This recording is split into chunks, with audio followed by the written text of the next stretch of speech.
Assalamualaikum warahmatullahi wabarakatuh. Pada kesempatan kali ini saya akan mempraktekkan bagaimana metode dari profitability index. Profitability index adalah perbandingan antara nilai arus kas bersih di masa yang akan datang dengan nilai investasi yang telah dilakukan. Untuk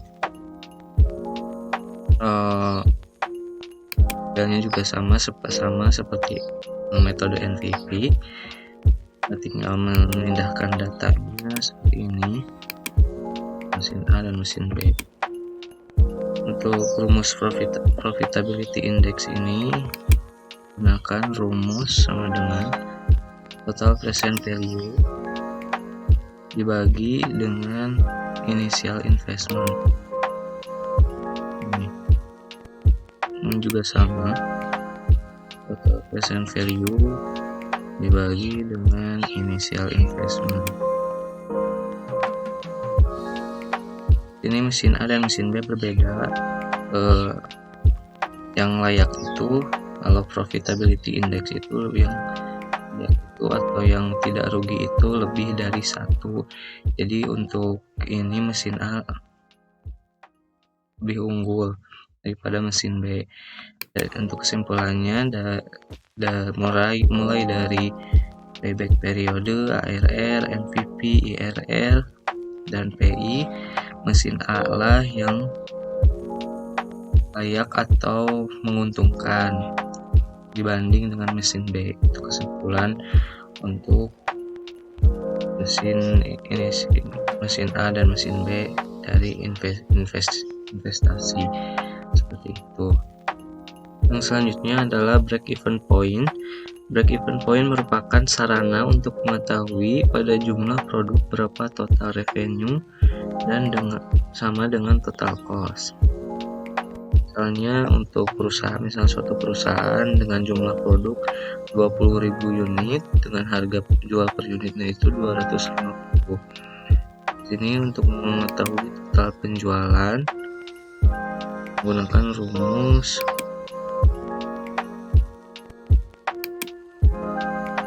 sama dengan jumlah produk dikalikan dengan harga jual per unit.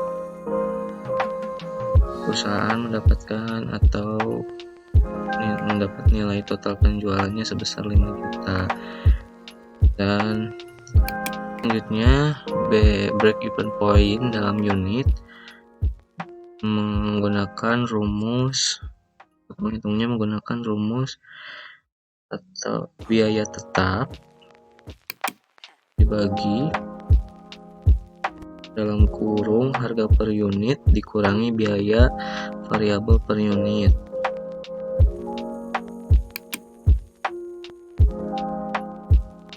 Harga variabel unit ini untuk BEP dalam rupiah menggunakan rumus sama dengan biaya tetap dibagi dalam kurung 1 dikurangi biaya variabel per unit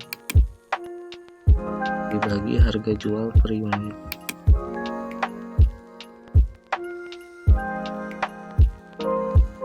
Ini berarti untuk perusahaan tidak akan mengalami kerugian dan tidak akan mengalami keuntungan apabila break even point-nya berada di angka 16.000 unit. Dan untuk ini juga perusahaan tidak akan mengalami keuntungan dan tidak akan mengalami kerugian apabila nilai BEP dalam rupiahnya itu sebesar 4 juta. Apabila lebih dari ini untung, apabila kurang dari ini berarti rugi. Seperti itu.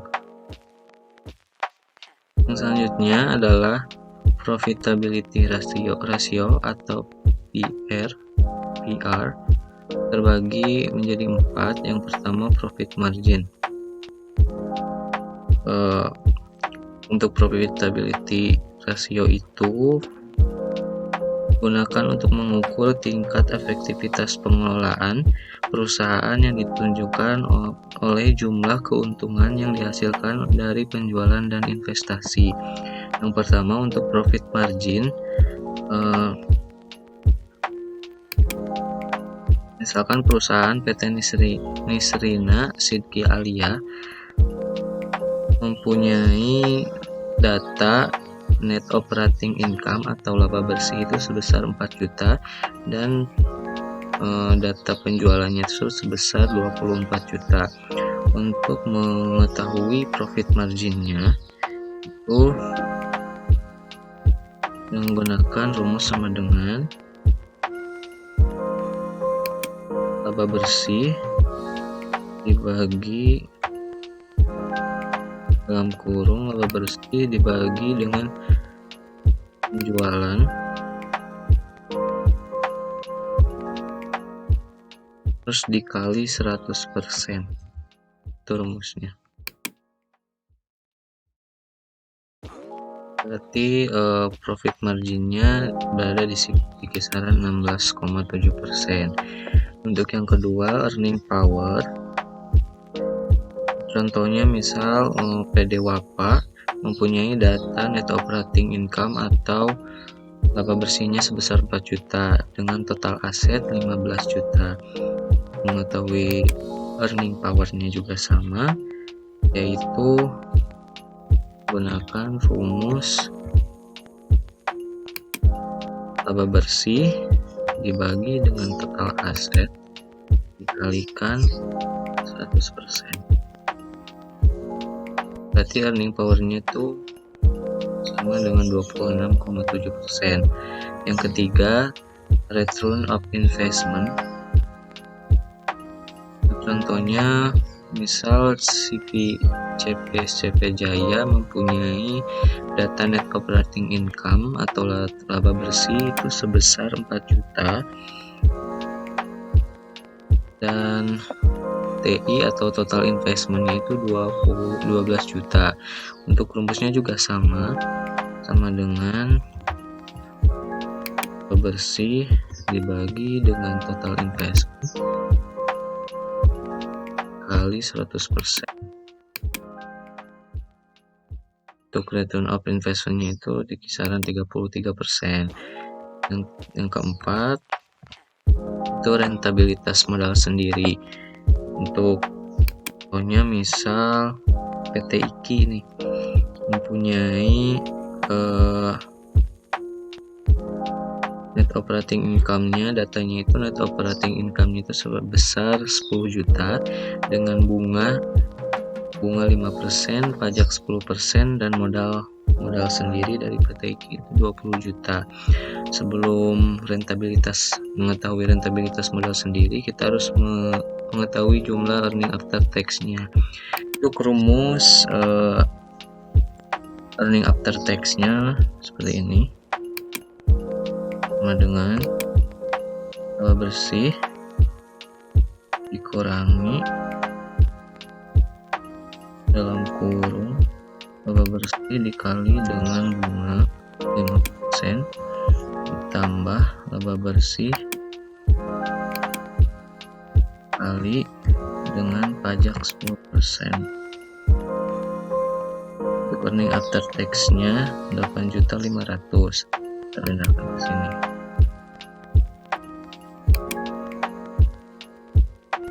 Untuk mengetahui rentabilitas modal sendiri, yaitu menggunakan rumus dengan dalam kurung earning after tax dibagi dengan modal sendiri dikalikan dengan 100%. Rentabilitas modal sendirinya itu 42,5%. Benefit cost ratio. Benefit cost ratio merupakan suatu analisa pemilihan proyek, yaitu perbandingan antara benefit dengan cost. Kalau misalnya benefit cost ratio-nya kurang dari 1, maka proyek itu tidak ekonomis. Apabila lebih dari 1 itu feasible. dan apabila sama dengan 1 dikatakan proyek itu marginal atau tidak untung dan tidak rugi. Nah, benefit cost ratio ini dibagi menjadi 2. Yang pertama benefit dan cost tetap. Misalnya suatu proyek pengairan mempunyai atau berinvestasi sebesar 1 miliar dengan bunga 5% dengan nilai residu sebesar 10%, depresiasi 30 tahun dan biaya operasional 20 juta dan benefit per tahunnya 126 juta. Untuk mengetahui benefit ratio-nya, kita harus menghitung seluruh total biayanya dengan menggunakan rumus sama dengan initial invest.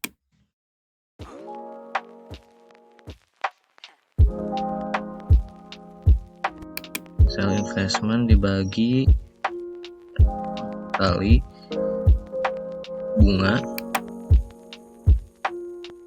ditambah initial investment kurangi dalam kurung initial investment lagi dikali nilai residu 10%,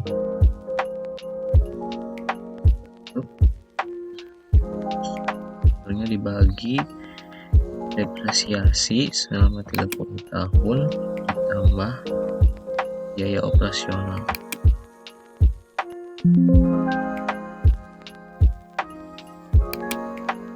Nah, jadi total biayanya sebesar 100. Dengan begitu kita bisa mengetahui benefit cost ratio-nya dengan menghitung benefit per tahun dibagi dengan total biaya.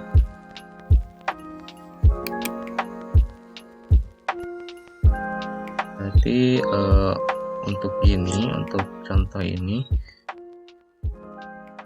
karena ini lebih dari 1, berarti visible ya, berarti bisa menguntungkan seperti itu. Untuk yang kedua yaitu benefit dan cost tidak tetap, sebenarnya sama juga.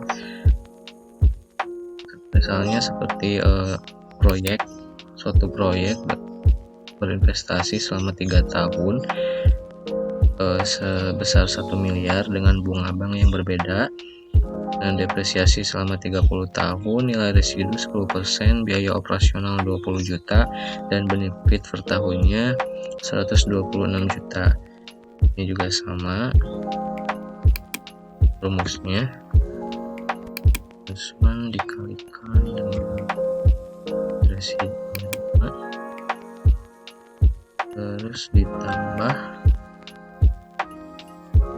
investment dikurangi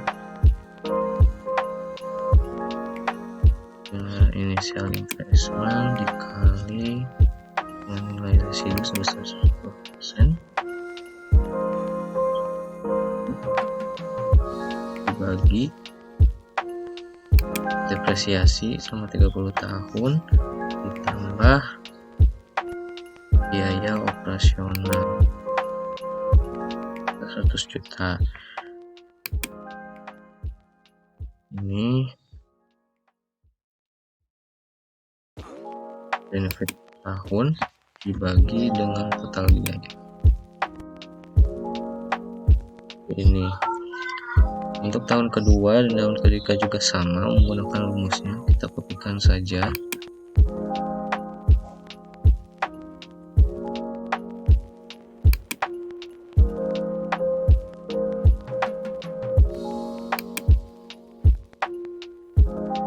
Juga sama.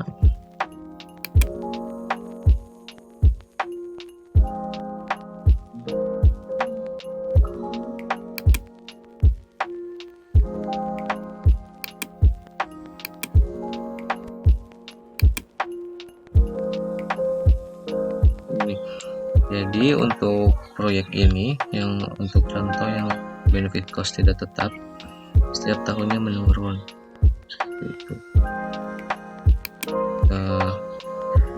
Pertama tahun pertama 1,26 ini menguntungkan, yang kedua masih menguntungkan, dan yang ketiga itu kurang dari 1%, berarti proyek ini sudah tidak ekonomis seperti itu, setiap tahunnya menurun. Dan seperti itu untuk ini, dari mulai PI, BI, BEP, L, dan C. Terima kasih. Mohon maaf apabila ada kesalahan. Wassalamualaikum warahmatullahi wabarakatuh.